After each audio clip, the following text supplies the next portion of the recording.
Gente, num dia como hoje, há um ano atrás, a primeira mulher recebia uma dose de vacina no Brasil. A enfermeira Mônica Calazans, aqui em São Paulo, recebeu a Coronavac no braço, assim que a vacina teve seu uso emergencial aprovado pela Anvisa. Bom, desde então, a gente caminhou muito, brigou muito, são mais de 342 milhões de doses aplicadas, quase 70% da população com 2 doses, mas ainda tem muita coisa para fazer, muita mentira circulando. A gente vai conversar com uma microbiologista, ela já está aqui, eu ia fazer suspense, Natália Pasternak, que foi uma aliada, não só da CNN, mas basicamente de toda a grande imprensa, nessa luta inglória que a gente travou ao longo desses últimos 2 anos, mas que nesses números a gente sente um pouco da alegria de ter feito a escolha certa, né, Natália? A escolha certa foi ter contado com você aqui ao longo da programação. Obrigada. Que tal o coração? 1 ano de vacina na rua. Obrigada a você, Dani, a CNN e a toda a imprensa brasileira, toda a mídia, por essa parceria, por essa confiança que depositaram em nós, cientistas e comunicadores de ciência, para ajudar nesse trabalho que vocês fizeram de forma excelente aí durante todo esse tempo. 1 ano da primeira vacina, que foi suada, que foi politizada ao extremo, e ao mesmo tempo em que a gente tem conquistas muito importantes, que a gente sabia que no momento em que tivesse vacinas disponíveis, o Brasil ia mostrar serviço, ia mostrar que veio, porque o Brasil sabe vacinar, o Brasil tem tradição, o Brasil tem aceitação de vacinas, a gente tem uma população adulta que tem intenção de vacinar de mais de 90% e uma população de pais e mães de crianças aí na faixa etária de 5 a 11 anos que indica 84%, entre 80 e 84%, de acordo com as últimas pesquisas, de intenção de vacinar seus filhos. Então, a gente tem uma grande aceitação de vacinas no país, um país que tem um programa de imunização muito sólido, que infelizmente está sendo destruído agora, mas que se manteve sólido aí nos últimos 50 anos desde a sua implementação e que levou o Brasil a ser um grande vacinador. Então, é com muito orgulho que a gente olha o desenrolar desse primeiro ano e fala, Brasil vacinou. O Brasil está vacinando a população a partir do momento em que teve vacinas, o Brasil mostrou serviço. Ao mesmo tempo, Dani, é com muito desgosto que a gente olha as tentativas de causar dúvida, de plantar desconfiança nesse Brasil vacinador. Então, tentar destruir o Brasil das vacinas é algo que eu nunca pensei que eu ia ver na minha carreira de cientista. As vacinas sempre foram o maior motivo de orgulho, não só da ciência brasileira, com as nossas plantas vacinais, os nossos institutos de pesquisa que sempre se dedicaram aí ao desenvolvimento e produção, mas ao Programa Nacional de Imunizações, tido sempre como um dos melhores do mundo.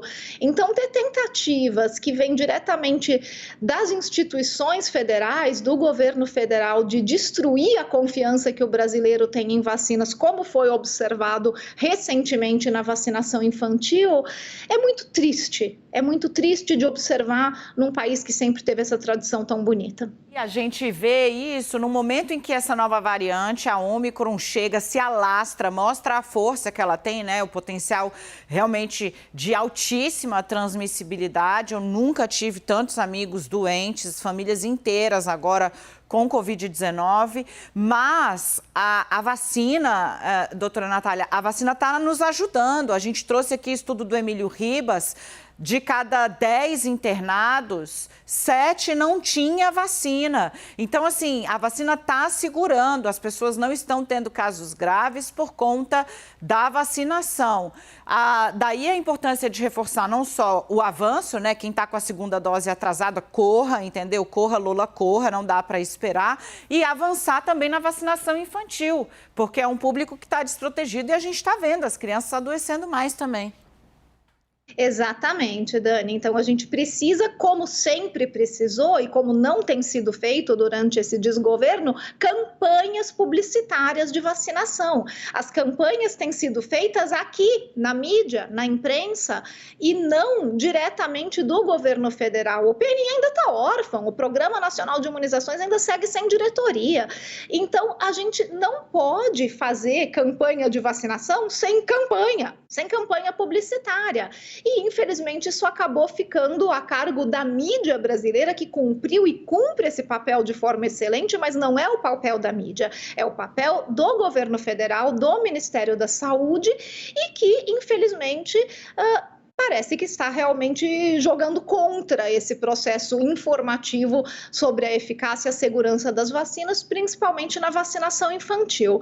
Então, a gente precisa das campanhas, a gente precisa de uma informação dada de forma fácil, de forma didática, de forma que as pessoas entendam, porque, infelizmente, elas estão sendo vítimas de uma tentativa de plantar dúvida sobre a segurança das vacinas infantis. E isso pode, Dani, ter consequências não agora para a Covid-19, porque os pais vão vacinar as crianças agora, mas e daqui a 5 anos? E daqui a 10 anos, se esse processo continuar? O movimento anti-vacinas, ele não se constrói da noite para o dia, ele se constrói lentamente, e ele está sendo construído no Brasil.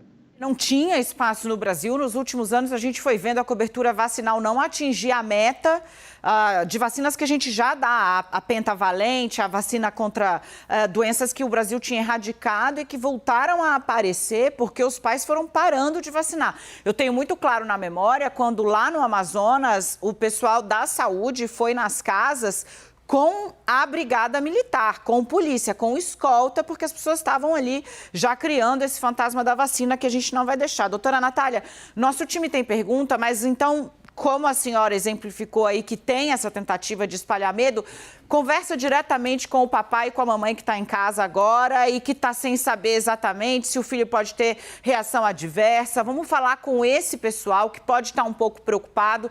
Qual é o nível de tranquilidade que eles têm que ter ao levarem os filhos para o posto de vacinação, para o posto de saúde, doutora Natália?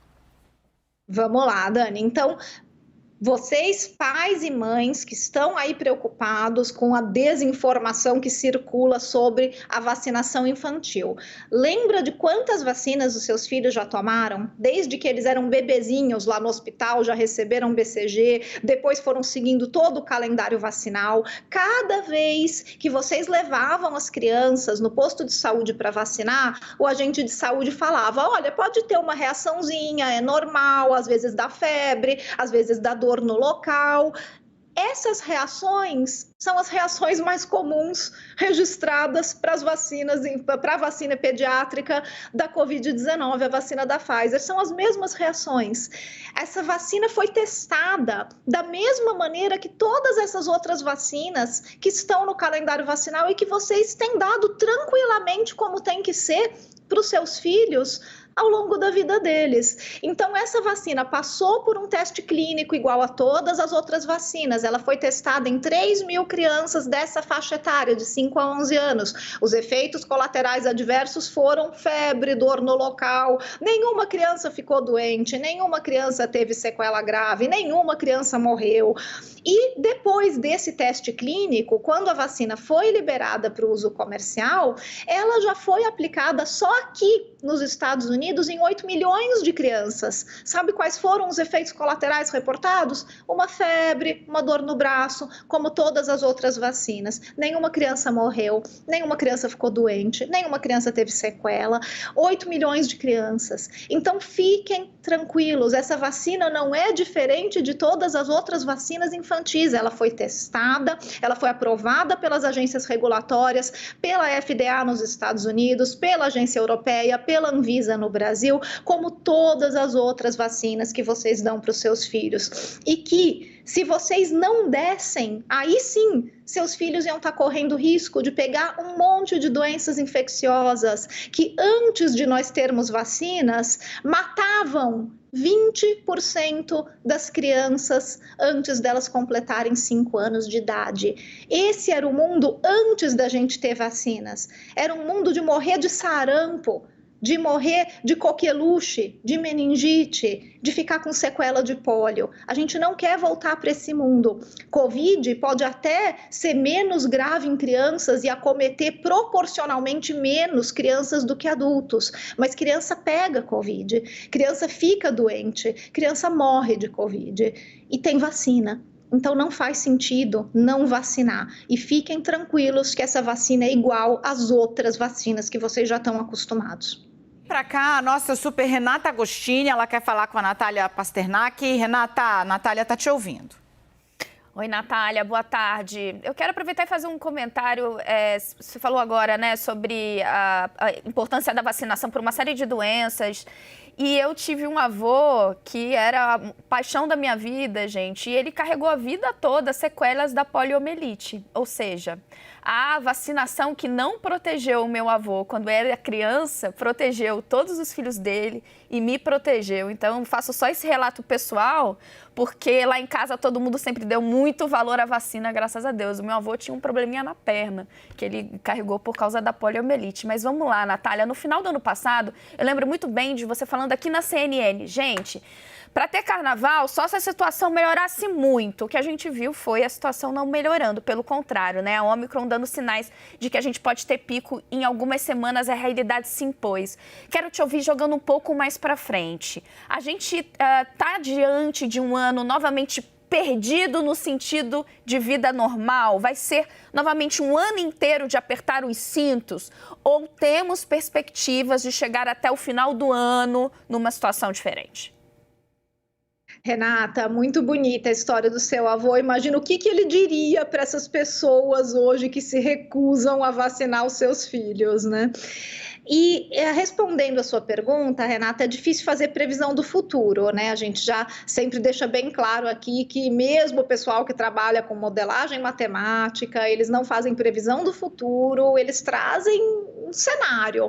E eu não acho que o cenário desse ano é um cenário ainda desse estado pandêmico global que a gente passou nos 2 últimos anos. É um ano de melhora, é um ano de cautela por causa da Omicron, por causa das incertezas que ela traz, que é uma variante muito mais contagiosa, mas ao mesmo tempo essa variante encontra um mundo muito diferente, encontra um mundo vacinado, ainda que parcialmente, né? Porque a gente sabe que muitos países ainda não conseguiram vacinar suas populações, mas é um mundo, principalmente nos países que vacinam, como o Brasil, onde a Omicron ela vai ter um impacto muito diferente das variantes anteriores. O impacto que a Omicron traz hoje é um impacto muito mais social, de tirar as pessoas do mercado de trabalho e com isso gerar uma ruptura nos serviços essenciais. Então, é um outro tipo de impacto que também precisa, obviamente, ser avaliado. É um impacto importante, mas já não é um impacto de morte. Então, a gente sai daquele estágio pandêmico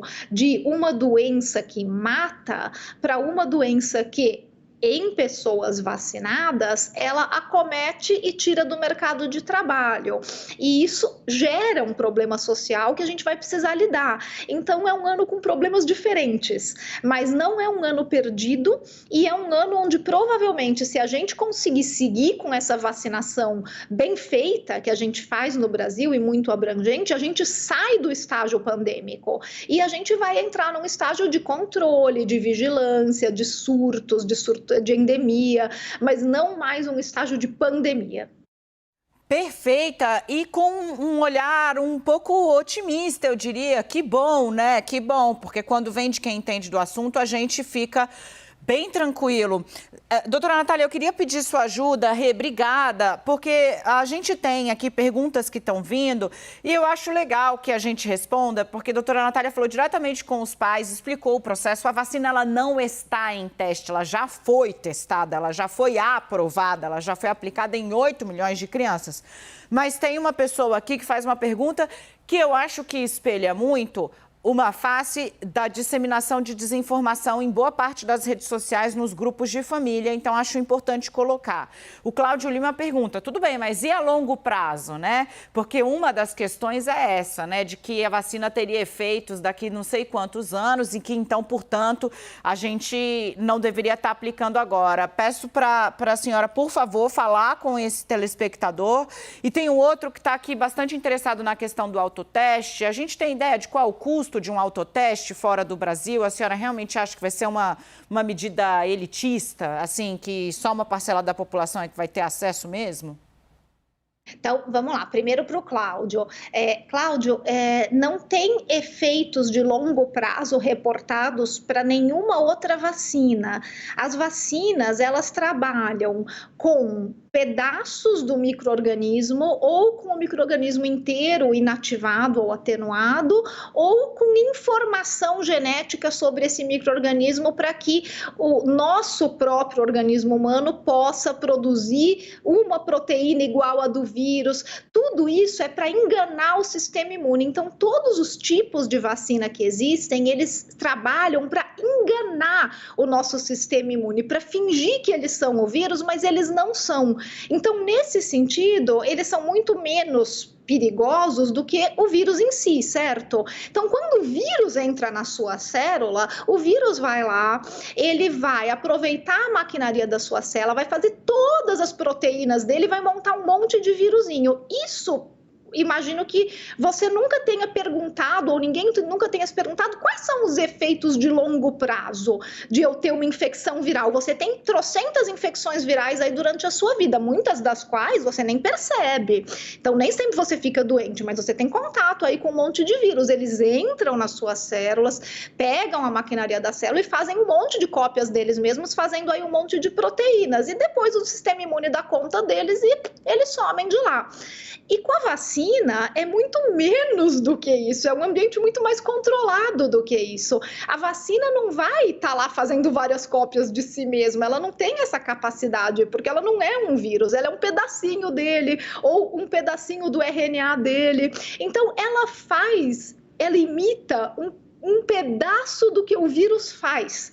E isso some rapidamente depois. Então, não tem por que essa vacina te dar uma sequela de longo prazo. As pessoas ficaram... Essa pergunta eu já ouvi muito, não sei se é essa a sua dúvida, Cláudio, em relação à vacina de RNA, porque é uma tecnologia relativamente nova no mercado. Ela é estudada já há 30 anos, tá? Ela não é nova na ciência, mas ela é nova no mercado.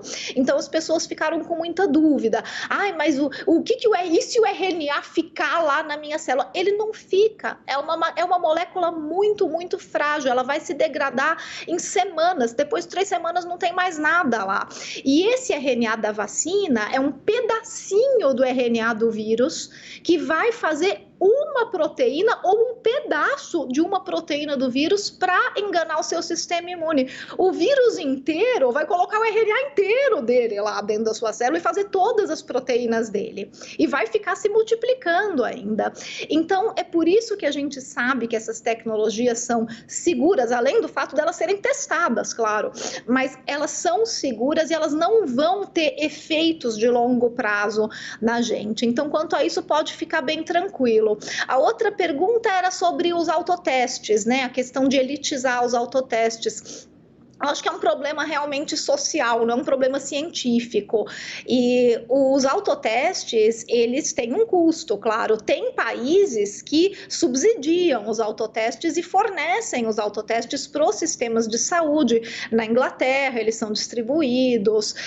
Tem vários outros países na Europa onde eles são distribuídos gratuitamente para a população e para os sistemas de saúde. E no Brasil, pelo que eu entendi, eles não vão ser distribuídos no SUS. Eles vão ser disponibilizados para o comércio. Então, nesse sentido, sim, vai elitizar, porque só quem consegue comprar o autoteste vai ter acesso. É uma pena, porque são ferramentas muito boas e que podem facilitar muito a tomada de decisão individual.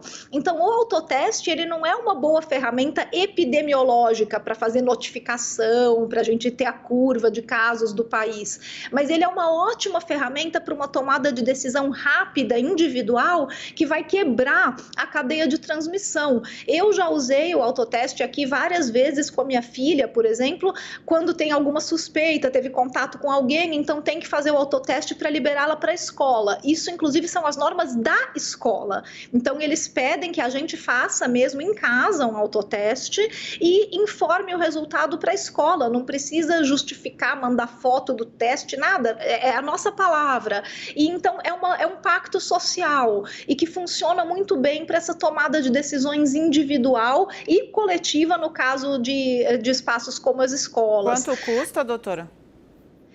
Aqui nos Estados Unidos varia bastante, eu teria que dar uma pesquisada, depende muito da marca, mas eu não sei te dizer com certeza não, Dani, vou acabar falando besteira. Nunca, jamais, não permitiremos. Gente, essa é a Natália Pasternak fazendo um esforço para estar aqui conosco, trazendo aí uma palavra sobre o que passou, jogando para frente, um olhar mais esperançoso para o futuro. Que bom, porque ela não errou nada nessa pandemia. Doutora, muitíssimo obrigada. Ela é microbiologista, aliada da Boa Informação. Muito boa tarde, até a próxima e vamos então rumo a esse ano melhor, que não será perdido. Oxalá.